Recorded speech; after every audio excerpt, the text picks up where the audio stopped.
Selamat pagi Bunia dan teman-teman semua. Kami dari kelompok 8 ingin mempresentasikan hasil diskusi dari kelompok kami mengenai retribusi pendapatan. Kelompok kami dengan anggota yang pertama Regina Dia Saraswati dengan NIM 113240002. Kemudian ada saya sendiri Pasca Aprianingsih dengan NIM 113240004. Kemudian ada Nenes Wardiningrum dengan NIM 113240014. Kemudian ada Niri Ratna dengan NIM 113240029 dan yang terakhir ada Erik Morales dengan NIM 113240037. Berikut adalah peta konsep dari kelompok kami yang akan membahas mengenai yang pertama pengertian retribusi pendapatan, yang kedua tujuan retribusi pendapatan, yang ketiga fungsi retribusi pendapatan, yang keempat jenis-jenis retribusi pendapatan, dan yang kelima program retribusi pendapatan, dan yang terakhir alternatif praktek retribusi pendapatan. Yang pertama, saya akan menjelaskan mengenai pengertian retribusi pendapatan. Yang pertama, saya akan menjelaskan mengenai retribusi pendapatan. Apakah teman-teman sekalian mengetahui apa yang dimaksud dengan retribusi pendapatan? Baik, saya akan menjelaskan mengenai retribusi pendapatan. Retribusi pendapatan merupakan pendistribusian kembali pendapatan masyarakat kelompok kaya kepada masyarakat kelompok miskin, baik yang berasal dari pajak maupun pungutan-pungutan lainnya. Retribusi pendapatan dilakukan sebagai salah satu bentuk jaminan sosial yang dilakukan negara kepada masyarakat. Nah, untuk tingkat retribusi pendapatan melalui sistem pajak dapat diukur dengan membandingkan ketimpangan distribusi pendapatan sebelum dan sesudah pajak. Kemampuan negara untuk mendistribusikan pendapatan dibatasi oleh kebutuhan untuk menghindari terlalu banyak kerusakan pada insentif dibandingkan dengan menciptakan pendapatan melalui pekerjaan, tabungan, dan perusahaan. Berikut ini mengenai tujuan retribusi pendapatan. Yang pertama, mengurangi kesenjangan sosial. Mengurangi kesenjangan sosial yang dimaksudkan di sini adalah untuk mengurangi kesenjangan antara penduduk dengan pendapatan tinggi maupun dengan penduduk yang berpendapatan rendah. Dan yang kedua, meningkatkan kesejahteraan. Meningkatkan kesejahteraan ini yang dimaksudkan adalah untuk meningkatkan kesejahteraan masyarakat kecil atau masyarakat miskin. Dan yang ketiga, membantu pemerataan pendapatan.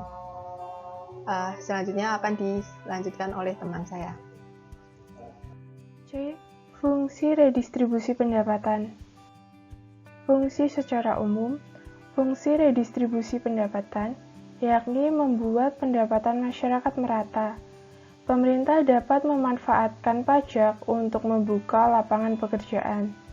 Dengan begitu, akan banyak terserap tenaga kerja sehingga pendapatan masyarakat merata. Pemerintah juga dapat menerapkan tarif pajak yang tinggi untuk barang-barang mewah, jadi tidak hanya menekan gaya hidup konsumtif pajak, dapat berfungsi sebagai redistribusi pendapatan. D. Jenis-jenis redistribusi pendapatan. Yang pertama, redistribusi vertikal. Redistribusi vertikal menunjuk pada transfer uang dari orang kaya ke orang miskin. Di sini, jaminan sosial merupakan bentuk dukungan warga masyarakat yang kuat kepada warga masyarakat yang lemah secara ekonomi. Redistribusi ini dilakukan oleh pemerintah atau pribadi. Kedua, redistribusi horizontal. Redistribusi horizontal adalah transfer uang antar kelompok, yaitu dari kelompok satu ke kelompok lain. Redistribusi horizontal dapat pula bersifat antar pribadi. Baik, sekarang saya akan menjelaskan bagian E, yaitu program redistribusi pendapatan. Nah, yang pertama ada pemberian kredit lunak. Pada tanggal 5 November 2007 telah diresmikan program kredit usaha rakyat atau KUR. Dengan kebijakan KUR, UMKM akan terhindar dari kendala aturan-aturan perbankan yang menyulitkan mereka untuk mendapatkan pinjaman modal dari lembaga keuangan non-formal. Kedua, pengembangan industri kecil.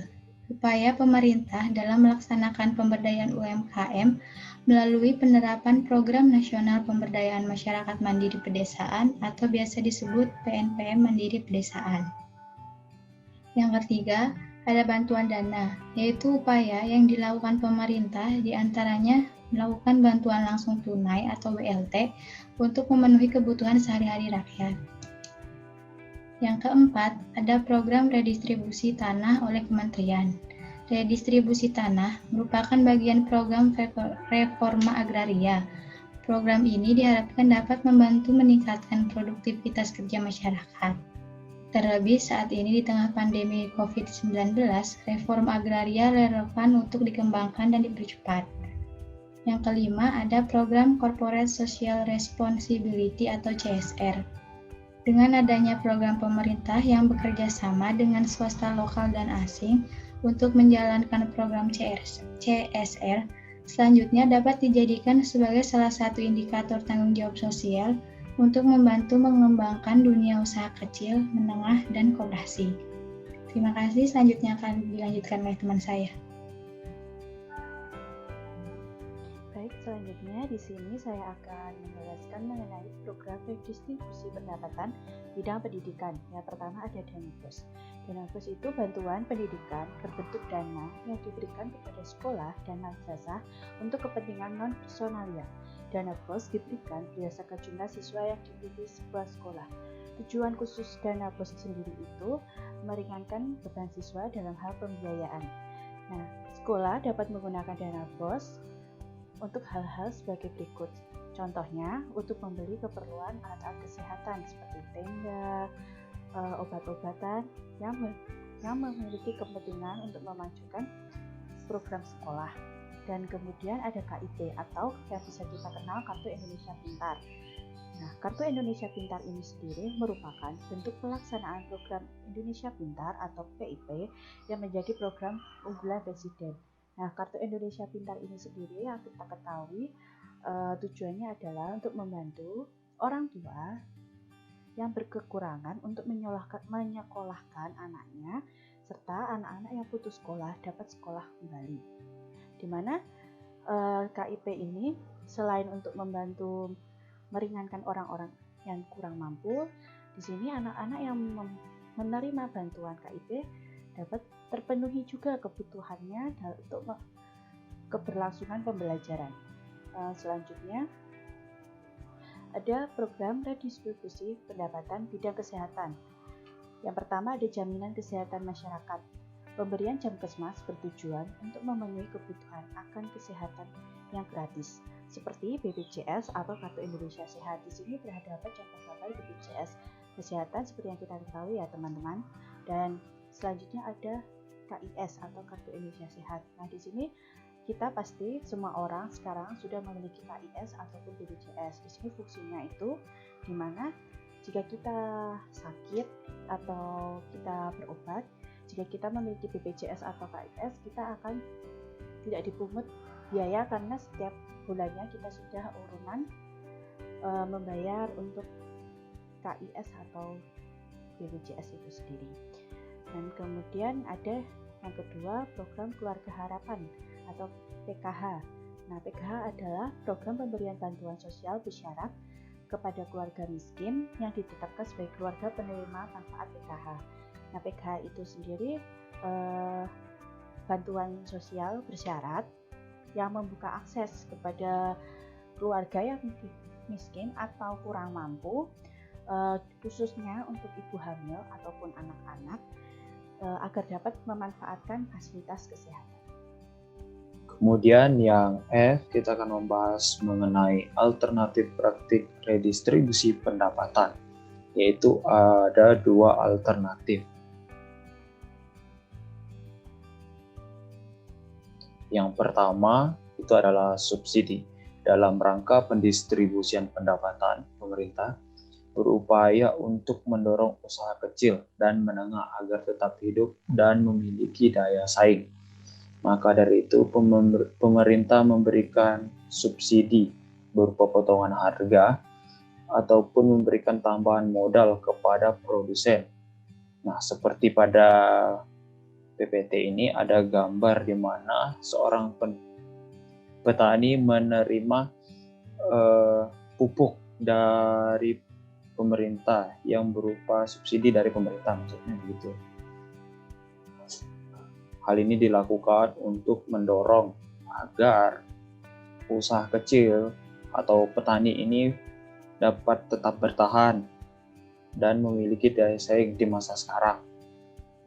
Kemudian yang kedua itu adalah pajak.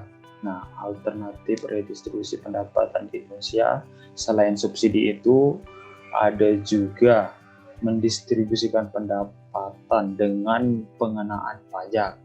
Contohnya seorang yang beli mobil mewah dari luar negeri dikenakan pajak 10% dari harga barang mewah tersebut. Hal ini dilakukan untuk agar pajak yang diterima ini yang kemudian akan didistribusikan lagi kepada masyarakat Indonesia. Nah, sekian presentasi dari kelompok kami. Sekiranya ada kesalahan yang kami lakukan baik dari kata atau ketika kami mohon dimaafkan. Terima kasih.